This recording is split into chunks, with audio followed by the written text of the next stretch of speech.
जय हिंद साथियों। बहुत देखा होगा जीवन में आपने, मेरे देश में बहुत लोग हैं जो अपने मन की बात करते हैं अमेरिका की, बात करते हैं मिडिल ईस्ट की, बात करते हैं कैसे धर्मों में बंटवारा होगा, बात करते हैं कैसे जातिवाद बढ़ेगा, बात करते हैं एक कई छोटा सा एक काम कर देते हैं। जैसे कहते हैं कि मान लीजिए पूरा भारत देश है, तो हमारे देश में जो बाबा साहब अम्बेडकर, मैं सैल्यूट करता हूं उनको। जिन बाबा साहब अम्बेडकर ने भारत देश के अंदर संविधान बनाया और वो संविधान के भरोसे आज तक हम लोग यहां तक पहुंचे, जीरो से शुरू हुए थे। या कहिए कि अंग्रेजों ने जब भारत देश को मुक्त किया तो हम लोग माइनस से शुरू हुए थे और कहीं ना कहीं जाकर हम लोग प्लस में खड़े हुए थे। एक रोटी, कपड़ा और मकान की जो मूलभूत आवश्यकताएं थीं, पिछले कुछ वर्ष पहले हम लोगों को ऐसा यकीन होने लगा था कि अब हमारा रोटी, कपड़ा और मकान सुलभ है और अब हमें अपनी लिविंग ज्यादा अच्छी करनी है। हमको अपने संसाधनों को ज्यादा अच्छा करना है, हमको अपनी व्यवस्थाओं को ज्यादा अच्छा करना है, हमको अपने बच्चों को और ज्यादा अच्छा पढ़ाना है, हमें और बड़े कारोबार करने हैं, हमको और सामाजिक कार्य करने हैं, हमारी बहनों को हमें और ज्यादा सुरक्षित करना है। एक माहौल बनने लगा था देश के अंदर। लेकिन उस समय एक ऐसा समय आया कि तमाम प्रकार के षड्यंत्र और आरोप प्रत्यारोपों के अंतर्गत तमाम ऐसी चीजें देश में हावी हुई और कहते हैं ना, कॉमनवेल्थ गेम जब आया भारत देश के अंदर तो पूरे विश्व की निगाहें थी भारत देश पे। तो एक नजर सी लग गई देश के अंदर और उस पे लोगों ने कॉन्स्पिरेसी की, कुछ लोगों को टारगेट किया, टारगेट करके उनके ऊपर आरोप प्रत्यारोप किए, उस पे आंदोलन किए, उनको इंटरनल लोगों ने फाइनेंस किया, टेलीविजन मीडिया ने पूरी ताकत से उसकी कहानियां बुनी और अंत में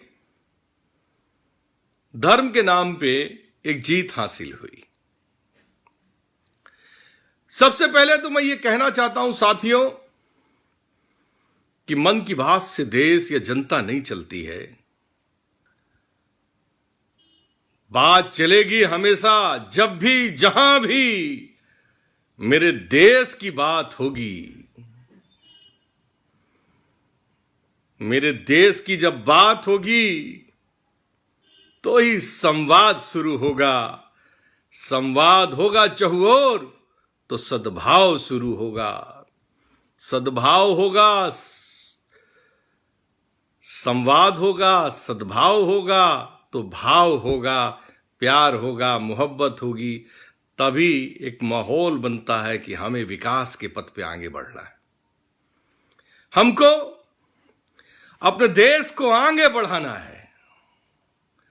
राष्ट्रभक्ति, राष्ट्रवाद बहुत जरूरी है, लेकिन उससे भी कहीं ज्यादा बड़ा देशभक्ति होती है। साथियों, मेरे देशवासियों, सबसे बड़ी देशभक्ति होती है, क्योंकि देशभक्ति में कोई बंटवारा नहीं होता है। वहां कोई जात पात नहीं होता है, कोई धार्मिक युद्ध नहीं होता है, कोई किसी प्रकार का कोई विवाद नहीं होता है। प्रेम, समरसता और एक दूसरे को वैल्यूडेशन की बात होती है। एक दूसरे को मानवता की बात होती है, पीस की बात होती है, शांति की बात होती है, और चहुओर जब विकास होता है, खुशहाली आती है। और जो मैं हमेशा कहता हूं कि मैं संजय अग्रवाल, भारतीय स्वदेशी कांग्रेस पार्टी का राष्ट्रीय प्रमुख, मैं इस भारत देश के अंदर स्वदेशी स्वराष्ट्र की स्थापना करना चाहता हूं। साथियों, मैं चाहता हूं कि मेरे भारत देश के प्रत्येक गांव का प्रत्येक अंतिम व्यक्ति तक आर्थिक दृष्टि से उसको सशक्तिकरण प्रदान हो। उसको हम सब लोग ऐसा प्रयास करें कि हमारे पूरे देश का 135 करोड़ जो जनता है, उसमें जो भी लोग भाई बहन काम करने के लायक हैं, वो सब को रोजगार मुहैया हो, उनको काम मिले, उनको व्यापार मिले, उनको खेती किसानी मिले, उनको उद्योग धंधे मिलें, उनको नौकरियां मिलें। और हर आदमी के जेब में मेरा संकल्प है साथियों, भारतीय स्वदेशी कांग्रेस का संकल्प है साथियों, कि देश के अंदर स्वदेशी की लहर चलाते हुए हर एक प्रत्येक व्यक्ति की जेब में, बटुए में रुपयों की व्यवस्था हो। किसी की जेब खाली ना रहे, किसी का बैंक का खाता खाली ना रहे, किसी की जरूरतें फीकी ना रहें, किसी के बच्चे की पढ़ाई की फीस देने की क्षमता कभी खत्म ना हो, किसी को रोटी खाने के लिए अनाज कम ना पड़े, किसी को भी काम करने के लिए काम कम ना पड़े। मैं एक ऐसा खुशहाल भारत बनाना चाहता हूं। तो इसलिए मैंने कहा कि मन की बात से भी बेहतर है, मन की बात तो आप अपने लिए कर रहे हैं, आप वो एजेंडा सबको समझाना चाहते हैं जो एजेंडा आपके मन को भाता है। मैं संजय अग्रवाल, मैं वो एजेंडा लाना चाहता हूं देश में जो मेरे देश की गरीब से गरीब, मजबूर से मजबूर, मजलूम से मजलूम, और जिनको मजदूर बना दिया जाता है उस जनता से भी, लेकिन नीचे ग्राउंड रियलिटी से पूरे हर व्यक्ति को, प्रत्येक व्यक्ति को खुशहाल करने का, मेरे देश की बात करने का एजेंडा मैं आपके सामने आज से शुरू करता हूं। यह प्रत्येक दिन मैं जब तक जीवित हूं और जब तक मेरे अंदर क्षमता रहेगी, मैं प्रत्येक रोज ठीक 8 बजे, आज तो मैंने 7 बजे से शुरू किया है, लेकिन प्रत्येक दिन ठीक 8 बजे से इसी फेसबुक ग्रुप में, मैं कितना भी बड़ा बन जाऊं आप सबकी दुआओं से, आशीर्वाद से, लेकिन इस फेसबुक ग्रुप में मैं, जब तक ये ग्रुप चलेगा, मैं रोज आपसे मन की बात नहीं करूंगा, आत्मा की बात नहीं करूंगा। मैं सिर्फ और सिर्फ मेरे देश, मेरे भारत देश, मेरे स्वदेशी स्वराष्ट्र भारत माता की जय बोलते हुए, और अपने देश के जितने भी मेरे फौजी भाई हैं उनको सैल्यूट करते हुए, जो रक्षा करते हैं देश की, किसान भाइयों को सैल्यूट करते हुए जो हमारी जमीन की रक्षा करते हैं, व्यापारी भाइयों को सैल्यूट करते हुए जो हमको अच्छा चीजें मुहैया कराने की व्यवस्था करते हैं, बहन माताएं, बेटियां जो हमको सकारात्मकता से हमको वह बताती हैं कि मातृ शक्ति, बहन शक्ति, बेटी शक्ति कितनी बड़ी होती है, और हमको कहते ना, हमारे हृदय को, हमारे मन को, हमारे सद्भावना को, हमारे परिवार को फलाती फूलती हैं। और हमारे वो युवा साथी जिनकी ताकत से, जिनको अगर ये रोजगार कायदे से दे दिया जाए तो वो एक बहुत बड़ी असीमित क्षमता के मालिक हैं।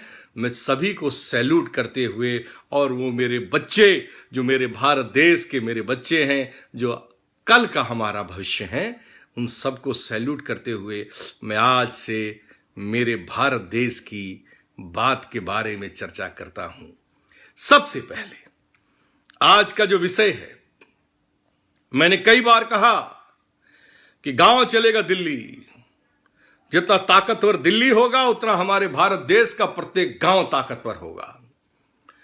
जितना भारत देश के बड़े महानगरों को स्मार्ट बनाने की कल्पना है, उससे भी ज्यादा मेरे हृदय में मेरे हर गांव को स्मार्ट बनाने की मेरी इच्छा शक्ति है।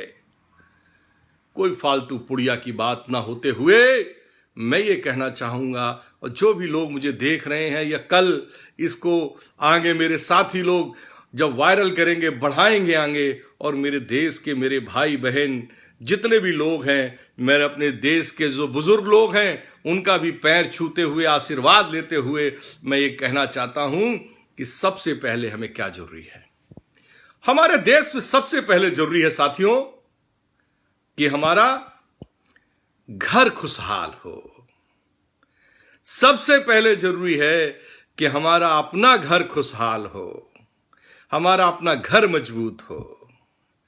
और जब मेरा घर मजबूत होगा, मेरा घर खुशहाल होगा, तब मेरा गांव मजबूत होगा, मेरा गांव खुशहाल होगा। और जब मेरा गांव मजबूत होगा